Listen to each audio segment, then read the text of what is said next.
Hey guys, and welcome back to this channel. In this video, I'll be showing you guys how you can apply the style of any design to another with just one click. So I'm just going to try styles here, and I'm just going to show you where it is later.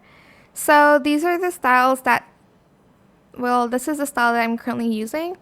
To select another style, click this design tab here and select the three dots on the template, and you're going to select apply style to page.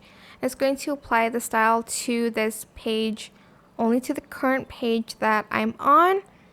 If I want to add in another style to this one, for instance, I'll just do that.